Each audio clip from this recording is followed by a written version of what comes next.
வணக்கம். இன்றைக்கி நம்ம பார்க்க போகிற சமையல் ஒரு சிம்பிளான ஃப்ரைட் ரைஸ் பொடி வச்சு ஒரு fried rice egg fried rice எப்படி செய்யலாங்கிறத பார்க்கலாம். ரொம்ப சிம்பிளாக பண்ணியிருக்கேன்.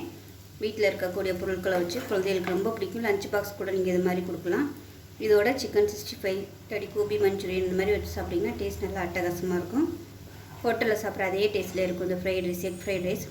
வாங்க இது எப்படி செய்யலாங்கிறத பார்க்கலாம். ஃபஸ்ட்டு ஃப்ரைட் ரைஸ் பண்ணுறதுக்கு சாதம் பாஸ்மதி அரிசி வேக விட்டு எடுத்து வச்சுருக்கேன். அதாவது இந்த டம்ளரில் இது 100 ml கரெக்டாக பிடிக்கும். 200 கிராம் அரிசி பாஸ்மதி அரிசி எடுத்து வடித்து எடுத்து வச்சுருக்கிறேன். வடிக்கும் போது உப்பும் கொஞ்சம் எண்ணெயும் போட்டு நல்லா இந்த மாதிரி உதிரியாக வடிச்சுக்கோங்க. நம்ம சாதம் வடிக்கிற மாதிரி வெந்ததும் அந்த மாதிரி வடிக்கக்கூடாது. பதம் வந்துருச்சுன்னா இந்த மாதிரி வடிகட்டியில் போட்டு தண்ணியை வடிகட்டி இந்த மாதிரி ஆற விட்டு நல்லா ஆறிடுச்சு. சூடோடு நம்ம கிண்டினோம்னா உடஞ்சி போகும் சாதம். அதனால் நல்லா ஆற விட்டு எடுத்து வச்சுருக்கேன். இப்போ வடித்த சாதம் பார்த்திங்கன்னா இந்த மெஷரிங் கப்பில் 4 கப் அளவுக்கு இருக்குது. நான் இது அப்புறமா தான் பண்ண போகிறேன். இப்போதைக்கு மட்டும் 2 பேர் சாப்பிட்ற மாதிரி பண்ணிவிட்டு ஹஸ்பண்ட் வரும்போது கொஞ்சம் சூடாக பண்ணி கொடுத்துடலான்னு சொல்லிட்டு 2 கப்பு இருக்குது. இப்போ இதில் நம்ம ஃப்ரைட் ரைஸ் பண்ணுறதுக்கு மெஷரிங் கப்பில் 2 கப்பு கரெக்டாக அளந்து எடுத்து வச்சுருக்கேன். இப்போ இந்த அளவு தான் நான் பண்ண போகிறேன். ஏன்னா ஃப்ரைட் ரைஸ் சூடாக சாப்பிட்டா தான் நல்லாயிருக்கும். ஆறி போச்சுன்னா நல்லா இருக்காது. அதனால் இப்போதைக்கு கொஞ்சம் பண்ணிவிட்டு வந்த உடனே நம்ம டக்குன்னு போட்டு கிண்டி கொடுக்குறது தானே. அதனால் அப்புறமா பண்ணிக்கலான்ட்டு எடுத்து வச்சுருக்கேன். நான் இன்றைக்கி வெறும் பீன்ஸ் மட்டும்தான் எடுத்து வச்சுருக்கிறேன்.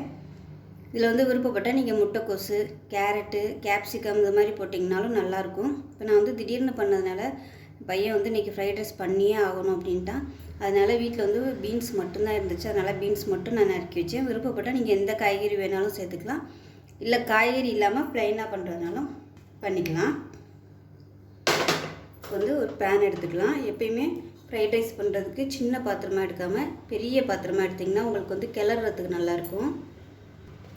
இப்போ இதில் தேவையான அளவுக்கு எண்ணெய் ஊற்றலாம். எண்ணெய் கொஞ்சம் கூட இருந்தால் தான் உதிரி உதிரியாக வரும், ஒன்றோட ஒன்று ஒட்டாமல். இன்றைக்கி ஃப்ரைட் ரைஸ் பண்ணுறதுக்கு பார்த்தீங்கன்னா ஹாப்பிமா ஃப்ரைட் ரைஸ் இது ஸ்பைசி உள்ளது தான் எடுத்திருக்கேன். இது பார்த்தீங்கன்னா 18 கிராம், அதாவது ஒரு சின்ன பாக்கெட்டு.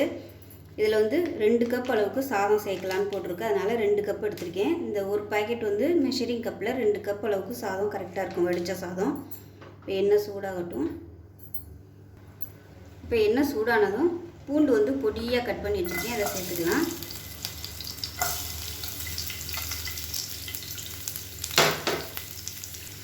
பூண்டு லைட்டாக சிவக்க ஆரம்பிச்சு இதில் ஒரு கைப்பிடி நீளமாக நறுக்கின வெங்காயம் சேர்த்துக்கலாம்.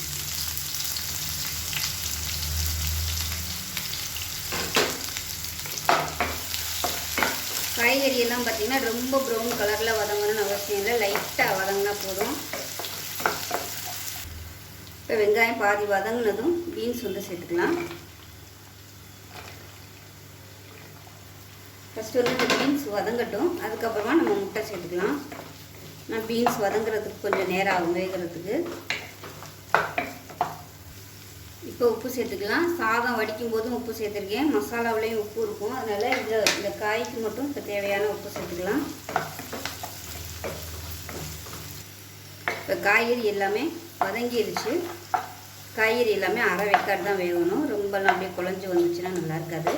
இது ஓரத்தில் ஒதுக்கி விட்டுடலாம். ஒதுக்கி விட்டுட்டு ஒரு 3 முட்டை எடுத்துக்கலாம். 2 பேருக்கு ஒரு 3 முட்டை எடுத்திங்கன்னா கரெக்டாக இருக்கும்.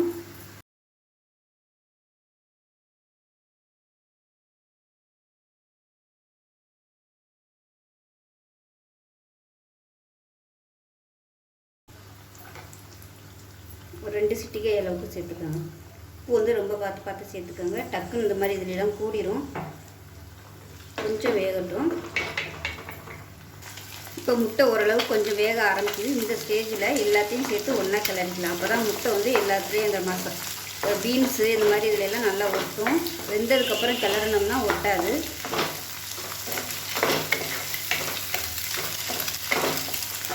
நல்லா உதிரியாக வர அளவுக்கு கிளறி விட்டுக்கலாம். கேப்சிகம் முட்டைக்கோஸ்லாம் போட்டிங்கன்னா நல்லாயிருக்கும். கொஞ்சம் கொஞ்சம் எல்லாத்துலேயும் கொஞ்சம் கொஞ்சம் சேர்த்திங்கன்னா அருமையாக இருக்கும். நான் இன்றைக்கி வீட்டில் இருந்ததை வச்சு டக்குன்னு பண்ணியிருக்கேன்.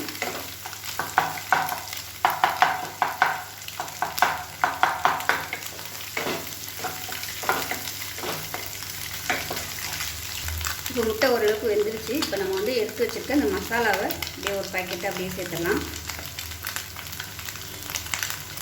கொஞ்சம் தான் சேர்த்துருக்கேன். பாதி வந்து நம்ம சாதம் சேர்த்ததுக்கப்புறம் சாதத்து மேலே சேர்த்துக்கலாம்.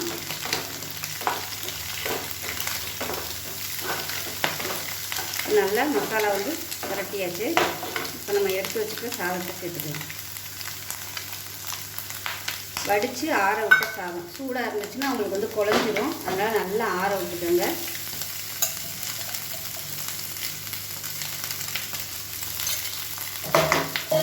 இது வந்து அப்படியே மெதுவாக கிளறி வச்சுக்கலாம்.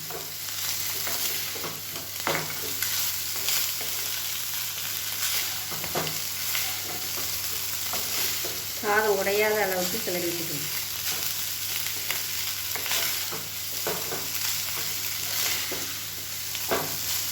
இப்போ மிச்சம் இருக்கிற அந்த பொடியும் சாதத்து மேலே சேர்த்துக்கணும்.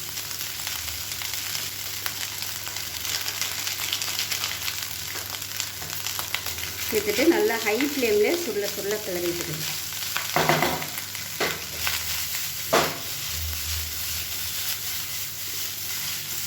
கரண்டியை வச்சு கிளறதை விட இந்த மாதிரி பண்ணிங்கன்னா ஒரு சாதம் நல்லா மிக்சிங் ஆகிடும்.